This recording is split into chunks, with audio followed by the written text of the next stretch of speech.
चाय बेचने वाला 1 लाख का कोट पहनता है तो फकीर हो गया, 5,000 का मशरूम खाता है तो फकीर हो गया, और मेरा किसान का बेटा अगर 500 रुपए का जीन्स पहन लेता है तो पैसे वाला हो गया। इनकी नजरें खराब हैं, इनकी आंखें खराब हैं, इन्हें शर्म आनी चाहिए। हम पिज्जा भी खाएंगे, बर्गर भी खाएंगे, काजू बादाम भी खाएंगे, आटा दाल चावल भी खाएंगे, ये रोक लेगा हमें?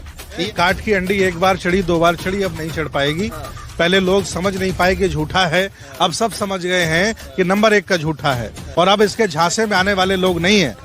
एक्चुअली दोष अकेला मोदी का ही नहीं है, दोष उन लोगों का है जो उसकी गुलामी करते हैं, मानसिक गुलाम है, मोदी भक्त हैं। उनकी संख्या ज्यादा हो गई थी, लेकिन धीरे धीरे उनको पता चला है कि बेरुपया आदमी है, अब उसके भक्तों की संख्या कम होने लगी है। लेकिन ये किसान हमारा जिंदा दिल किसान है, ये लौटने वाला नहीं उनके पैरों पर।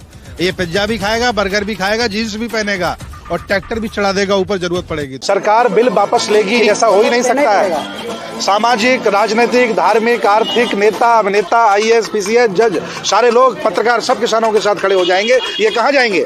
अगर ये किसान हम लोग हार जाते हैं, हिम्मत हार जाते हैं, तो किसानों के चेहरों की लाइट गायब हो जाएगी, इनके चेहरे की मुस्कुराहट गायब हो जाएगी। ये किसान नहीं मजदूर कहे जाएंगे।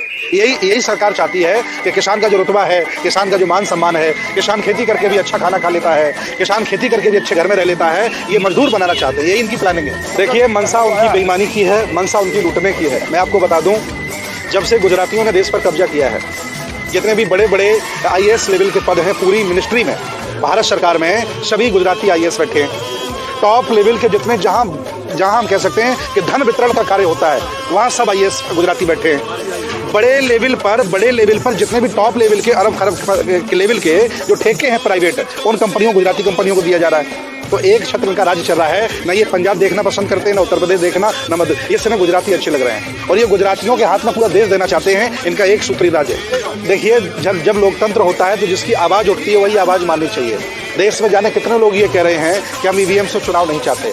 अमेरिका कितना विकसित देश है, नरेंद्र मोदी उसको जिताने गए थे ट्रंप को, और जो बाइडेन जीत के देखिए वहाँ कितने दिनों में वोट खुले, है ना, वहाँ भी मत पत्र से वोट पड़ता है। यदि भारत में भी हम चाहते हैं कि लोगों का संदेह है कि EVM से जीतता है, तो क्यों नहीं, अगर ये ईमानदार आदमी है, भले आदमी है, और इनका दिल बढ़िया है, और ये जीतने का मादा रखते हैं, तो क्यों नहीं EVM हटा देते? कराइए मत पत्र से वोट। क्यों भाई? बहुत बढ़िया। ये डरे हुए लोग इसीलिए तो नहीं कर रहे हैं।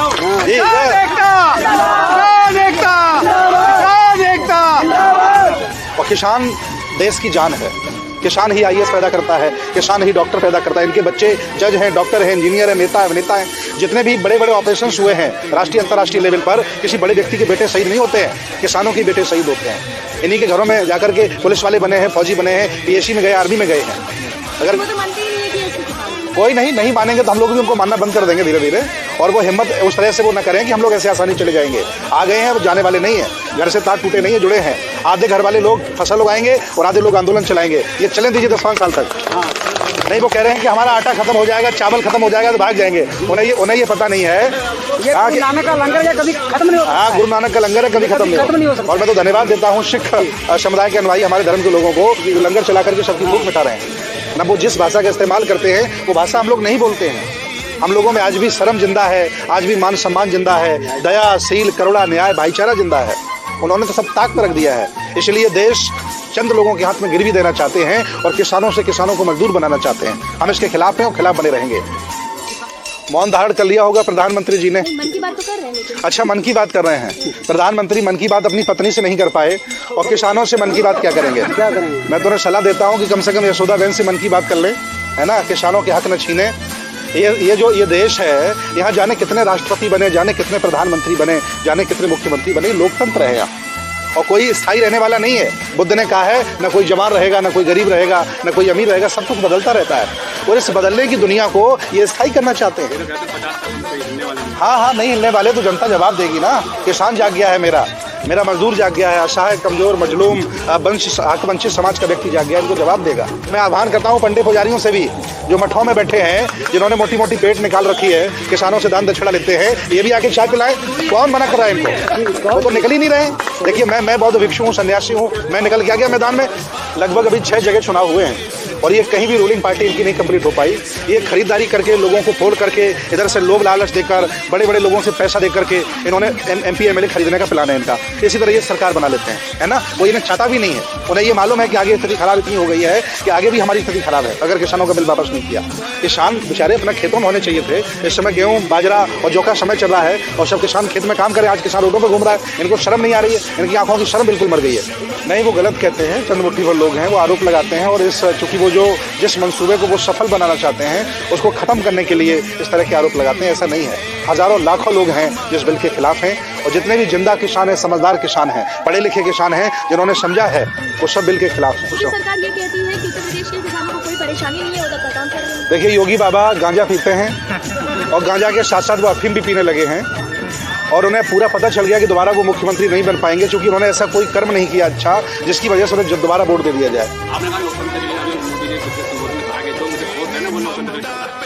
नहीं, देखिए, ऐसा है, लोकतंत्र में विरोध करना ये खतरे की बात नहीं है। अगर विरोध खत्म हो जाएगा प्रतिनिधि का, अगर लोग सवाल उठाना बंद कर देंगे तो लोकतंत्र बचेगा ही नहीं। ये लोकतंत्र तभी जिंदा है जब हम सवाल उठा रहे हैं। हम जैसे लोग ही लोकतंत्र को जिंदा किए हैं। प्रधानमंत्री तो तानाशाही लाना चाहते हैं। हाँ, संविधान को खत्म करने का मंसूबा है उनका। देखिए, ये आरोप लगाया जा रहा है कि पत्रकार वह होता है जो निष्पक्ष खबर पहुंचाए सरकार की और किसानों की, लेकिन ये आरोप लगाया जा रहा है कि कुछ पत्रकार हैं जिन्हें हम गोदी मीडिया कहते हैं। कुछ पत्रकार लोगों ने शब्द दिए, हम तो जानते भी नहीं थे, जो किसानों की कम सरकार की ज़्यादा वकालत करते हैं। भाई, जो पढ़ाई आपने की है, कम से कम सही खबर पहुंचाना, निष्पक्ष पत्रकारिता करना, उसका भी उन्होंने गला घोंट दिया। तो इन अखबारों से हम कहते हैं कि तुम्हें शर्म आनी चाहिए कि जो मूल स्वभाव है तुम्हारा निष्पक्षता, उसका गला ना घोटिए, कम से कम सही बात करते रहिएगा, तब वो पत्रकारिता होती है। बहुत बहुत धन्यवाद।